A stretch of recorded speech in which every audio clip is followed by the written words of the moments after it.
AI 시대의 코디네이터이자 큐레이터로서의 크리에이티브 다이렉터. 안녕하세요. 여러분, 오늘은 AI 시대의 코디네이터이자 큐레이터로서의 크리에이티브 디렉터 역할에 대해 이야기를 나눠볼까 합니다. 예전에는 크리에이티브 디렉터가 주로 아이디어를 직접 내고 콘텐츠를 만드는 사람으로 여겨졌는데요.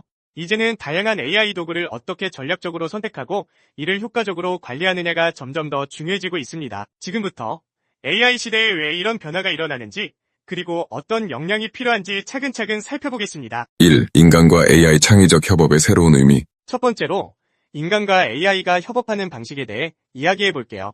과거에는 창의적인 작업을 전부 인간이 직접 해야 한다고 생각했죠. 아이디어를 구상하고 디자인부터 카피라이팅까지 모든 단계를 사람이 주도했습니다. 하지만 AI 기술이 고도화되면서 지금은 상황이 달라졌습니다. 예를 들어 챗GPT, 오토GPT, 허깅GPT 같은 도구들이 등장하면서 이제 기본적인 아이디어 발상이나 자료 분석 같은 일은 AI에게 맡길 수 있게 됐습니다. 그렇다면 크리에이티브 디렉터는 할 일이 줄어드는 걸까요? 전혀 그렇지 않습니다. 이제는 오히려 AI와 어떻게 협력할 것인가를 고민하는 전략가의 역할이 훨씬 중요해졌습니다. 결국 크리에이티브 디렉터는 무엇이 가장 가치 있는가를 판단하고 AI가 만들어낸 무수한 결과물 중에서 원하는 것만 골라내는 큐레이터가 되어야 합니다. 이 단순 작업은 AI에게, 고차원적 판단은 인간에게. 두 번째로 알아볼 점은 AI를 통해 생산성을 극대화할 수 있다는 겁니다. 많은 분들이 창의적인 일을 한다고 하면 화려한 아이디어를 떠올리지만 실제로는 데이터 정리, 시장 조사, 반복적 자료 수집 같은 일이 상당히 많습니다. 그런데 이러한 반복 업무는 AI가 훨씬 빨리, 그리고 대량으로 처리할 수 있습니다. 예를 들어 GPT 엔지니어나 오토GPT를 이용하면 방대한 자료 속에서 필요한 정보를 신속하게 추출하고 정리할 수 있죠. 그렇게 되면 우리는 상대적으로 사람이 반드시 해야 하는 고차원적 판단과 감정적 요소에 집중할 수 있습니다. 즉, AI가 효율을 높이고 인간이 독창성을 더한다는 방식이야말로 현대적인 크리에이티브 디렉터가 가져야 할 작업 프로세스라고 할 수 있습니다. 3. 감정과 공감이 담긴 휴먼 터치. 세 번째, 아무리 AI가 발전해도 인간적인 감정과 공감의 영역만큼은 쉽게 대체하기 어려운 부분이 있습니다. 우리가 광고나 브랜드 스토리텔링에서 감동받는 이유는 결국 인간적인 공감 때문이에요. 예를 들어 같은 문장이라도 브랜드의 역사나 철학, 그리고 시청자의 정서에 맞춰 세밀하게 조정해야 더 큰 감동을 줄 수 있죠. AI는 패턴과 통계에 기반해 결과물을 생성하지만 정말 미묘한 감정선을 잡아내는 건 결국 인간의 몫입니다. 크리에이티브 디렉터는 여기에서 감성과 공감의 메신저가 되어야 하며 AI가 생성한 초안을 휴먼 터치로 보완해 완성도를 높여야 합니다. 4. 얼리 어답터 마인드셋. 네 번째로는 새로운 AI 기술을 빠르게 받아들이고 실험해보는 태도가 중요합니다. 매일같이 새로운 AI 모델과 툴이 발표되고 있는데 이를 빠르게 학습하고 프로젝트에 적용해보는 실험 정신이 없으면 트렌드에 뒤처질 수밖에 없습니다. 예를 들어 랭체인 에이전츠나 바딘 AI 같은 툴은 등장한 지 얼마 되지 않았지만 이미 여러 분야에서 활용도가 높아지고 있어요. 결국 얼리 어답터로서 도전하고 시행착오를 겪으면서 남보다 앞서 혁신을 시도하는 사람이 미래의 크리에이티브 디렉터로서 경쟁 우위를 확보하게 됩니다. 5. AI 에이전트 코디네이터로서의 역량. 다섯 번째 항목은 크리에이티브 디렉터가 AI 에이전트 코디네이터가 되어야 한다는 것입니다. 한 가지 AI 툴만 쓰는 게 아니라 여러 툴을 프로젝트별로 조합해서 최적의 효과를 내야 한다는 의미죠.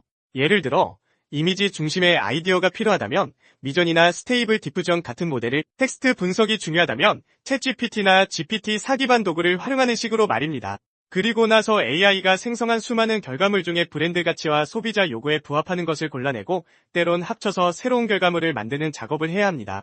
이는 단순히 디자인만 잘하는 것과는 다른 전략적 기획 능력과 큐레이션 감각이 필요한 일이죠. 6. 지속적 학습과 네트워킹으로 AI 지평 넓히기. 여섯 번째로 지속적인 학습과 네트워킹에 대해 말씀드리고 싶습니다. AI 기술은 방대한 영역이고 또 빠르게 변합니다. 한번 배운 것으로 계속 적용하기에는 무리가 있기 때문에 계속해서 업스킬을 해나가는 자세가 필요합니다.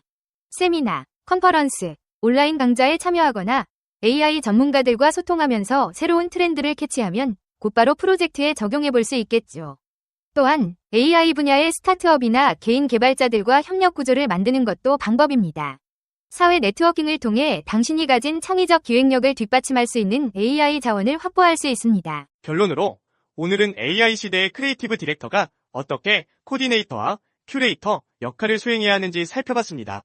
첫째, AI와의 협업 방식을 재설정하고, 둘째, 단순 업무는 AI에 맡겨 생산성을 높이면서, 셋째, 인간 고유의 감성과 공감 능력으로 휴먼 터치를 더하고, 넷째, 신기술을 빠르게 도입해 실험 정신을 발휘하며, 다섯째, 여러 AI 툴을 조율하고 큐레이션하는 역량을 갖추고, 여섯째, 지속적인 학습과 네트워킹으로 자신만의 노하우를 확대하고, 마지막으로 윤리적, 사회적 책임을 다해야 합니다. 앞으로 AI가 점점 더 많은 분야를 혁신해 나가겠지만 결국 인간의 창의력과 감성은 AI가 완전히 대체할 수 없는 핵심 가치입니다. 이 가치를 극대화하기 위해 AI를 도구로 삼는 사람이야말로 새로운 시대의 진정한 크리에이티브 디렉터라고 할 수 있겠습니다. 오늘 영상이 도움이 되셨다면 좋아요와 구독 부탁드립니다. 댓글에 궁금하신 점이나 의견을 남겨주시면 저도 확인하고 답변 드리도록 하겠습니다. 시청해주셔서 감사합니다. AI 시대의 창작자로 살아가는 법. 나는 하루 200g의 식량과 하루 200kg의 아이디어가 필요하다. 이 말은 지나친 비유로 보일 수도 있지만 사실 내게 있어 아이디어는 식량 이상의 절실함을 갖는다.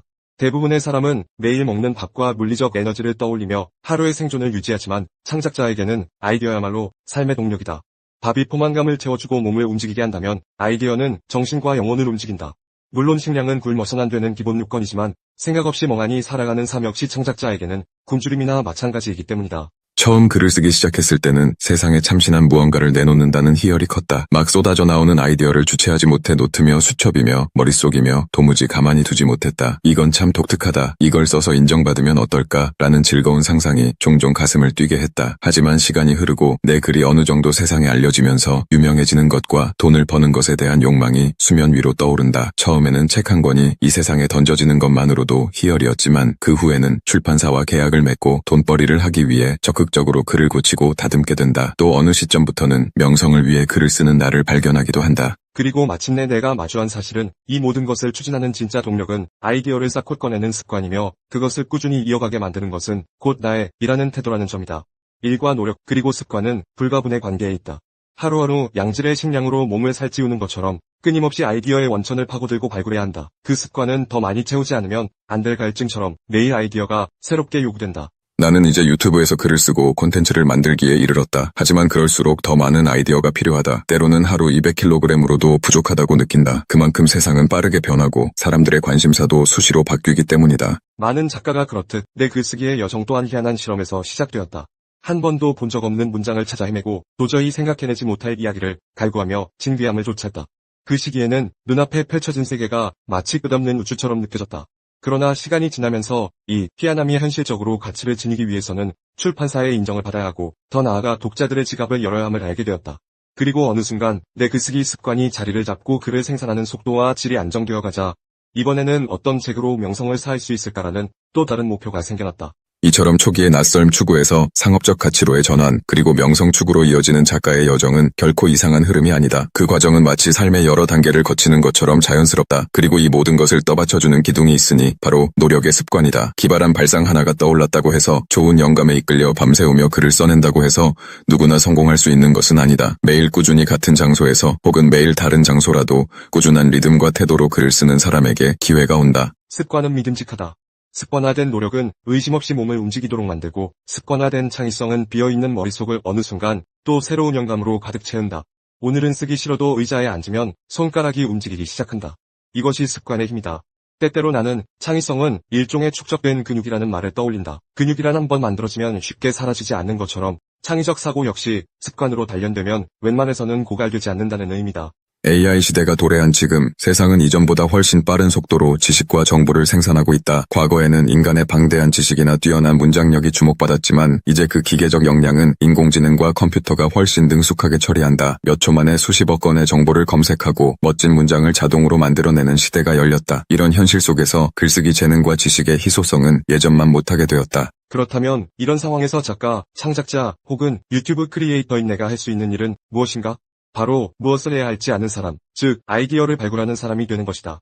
주어진 재료를 기계처럼 가공하는 능력보다 어떤 재료로 무엇을 어떻게 만들면 좋을지를 기획하고 지휘하는 능력이 훨씬 중요해졌다. AI가 방대한 텍스트나 이미지를 순식간에 뽑아낼지라도 그걸 어디에 써먹을지 어떻게 새로운 가치로 엮어낼지를 결정하는 힘은 여전히 인간의 몫이기 때문이다. 그렇다면 아이디어를 어디에서 찾을 수 있을까? 길을 걷다가 소소하게 스치는 풍경에서, 친한 친구와 나눈 대화에서, 혹은 갑자기 튀어나온 엉뚱한 상상에서도 아이디어는 싹 튼다. 중요한 것은 아이디어를 놓치지 않는 태도다. 한번 스친 번뜩임을 기록으로 남기고 부족한 부분은 AI의 도움을 받아 보완할 수도 있다. 이렇듯 AI 시대에는 독창적이고 기획력 넘치는 아이디어만이 진정한 무기가 된다. 그래서 나는 하루 200kg의 아이디어가 필요하다고 외친다. 왜냐하면 지금도 전 세계 수많은 사람과 AI가 동시에 새로운 콘텐츠를 만들고 있기 때문이다. 아이디어가 부족해 머뭇거리는 순간 이미 누군가는 비슷한 것을 만들어내고 있을지 모른다. 나는 이를 숭배한다.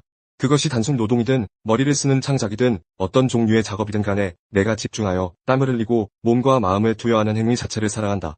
일은 진정제이자 자극제다.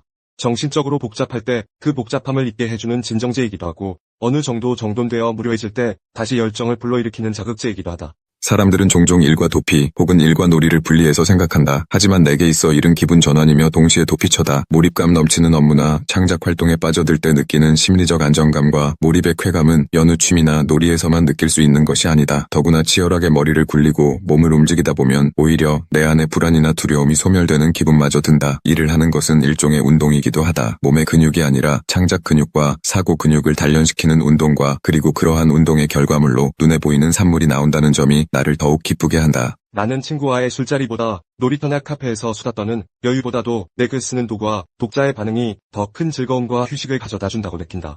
누군가는 그건 일 중독 아닌가? 라고 말하기도 하지만 내게 일은 중독이 아니라 몰입과 해소의 장이다. 그래서 수십 년 동안 시간과 장소에 구애받지 않고 매일 무언가를 만들어내고자 노력해왔다. 커피숍, 식당, 욕실, 여행지, 침대, 거실, 호텔, 극장 등에서 나는 아이디어를 잡아채거나 문장을 다듬었다. 이 지속적인 작업은 내 삶에 활력을 주었고 치열한 경쟁 속에서 비로소 달리는 자만이 보는 풍경이 있다는 것을 깨닫게 해주었다. 어떤 이들은 잠시 멈춰야 새로운 것이 보인다 라고 말하지만 나는 거기에 전적으로 동의하지는 않는다. 물론 쉴 때 얻는 통찰이 있고 휴식의 가치를 폄하할 생각은 없다. 하지만 내 삶의 철학은 멈추면 보이는 것이 아니라 달려야 비로소 보인다에 더 가깝다. 멈춰서는 절대 볼 수 없는 풍경, 타인에게 말을 걸고 경쟁하고 부딪히며 얻어내는 진짜 풍경이 있다고 믿기 때문이다. 나아가 일은 나에게 꾸준히 만족을 준다. 아무리 해도 실증나지 않고 경쟁 속에서도 포기하지 않도록 나를 독려한다. 글을 쓰는 습관과 창작의 즐거움은 시간이 흐를수록 더 단단해졌다. 내 주변 환경이 어떻게 달라져도 나는 계속 달려갈 것이다. AI가 점점 더 많은 것들을 대체하고 더 구체적이며 정교한 콘텐츠가 쏟아져 나온다고 해도 결국 사람들의 마음을 움직일 만한 아이디어는 인간이 부지런히 발굴하고 결합해내야 할 과제이기 때문이다. 일이라는 것은 최종 목적지를 향해 달리는 것도 맞지만 사실 우리가 진정 원하는 것은 목적지에 도달했을 때의 한순간의 기쁨만이 아니다. 나는 달리면서 주변에서 흘러가는 풍경을 보고 몸과 마음의 박동을 느끼고 또 새로운 동행자를 만나며 생겨나는 에피소드들을 좋아한다. 그리고 그것들을 다시 새로운 글감과 이야기로 엮어낸다. 이처럼 달림 자체가 살아있음의 증거이고 그 자체가 창작의 원천이 된다. 끝으로 하루 200g의 식량과 200kg의 아이디어가 필요하다고 외치는 내 목소리는 결코 과장이 아니다. 그만큼 우리의 정신과 영혼은 매일의 새로운 지적 자극과 창의적 도전을 갈구한다. 글 쓰는 이에게나 영상을 만드는 이에게나 혹은 어떤 형태로든 창조적인 활동을 지속하는 이들에게 아이디어는 물보다도 소중할 때가 있다. 그리고 그 아이디어를 식량 삼아 달리는 삶은 절대 지루할 틈이 없다. 나는 앞으로도 달릴 것이다. 멈춰서 얻을 수 있는 풍경은 나를 다채로운 곳으로 이끌지 못한다. 달릴 때 내게 주어지는 흐릿한 바람소리와 눈으로는 다 잡아내지 못할 수많은 장면들이 오히려 나를 풍요롭게 한다. 그중 몇몇 장면은 아이디어가 되어 또 한 번 나를 움직이도록 만든다. 나는 그렇게 작업하고 그렇게 창작하며 그렇게 살아간다. 멈추면 보이는 것이 아니라 달려야 비로소 보인다. AI 시대에는 아이디어만이 전능하다. 이 두 문장이 내가 살아가는 태도를 요약하는 가장 핵심적인 문장이다. 오늘도 나는 내게 필요한 아이디어를 조금이라도 더 얻기 위해 열심히 발걸음을 옮긴다. 달리면서 찾아낸 아이디어와 노력의 습관이야말로 내가 세상과 접속하는 가장 확실한 방법이자 나를 지치지 않게 하는 비결이기 때문이다. 안녕하세요. 지성의 숲입니다. 지금까지 6,400개가 넘는 영상을 올리고 5만 명의 구독자 여러분과 함께 할 수 있었던 것은 모두 시청해주시는 분들의 관심과 성원 덕분입니다. 앞으로 더 가치 있고 유익한 콘텐츠로 찾아뵐 수 있도록 최선을 다하겠습니다. 유튜브에서 성필원으로 꼭 검색해주세요. 그리고 좋아요와 구독 버튼을 꼭 눌러주시고 앞으로도 꾸준한 관심과 응원 부탁드립니다. 여러분께 진심으로 감사드리며 계속해서 함께 성장해 나가길 바랍니다. 고맙습니다.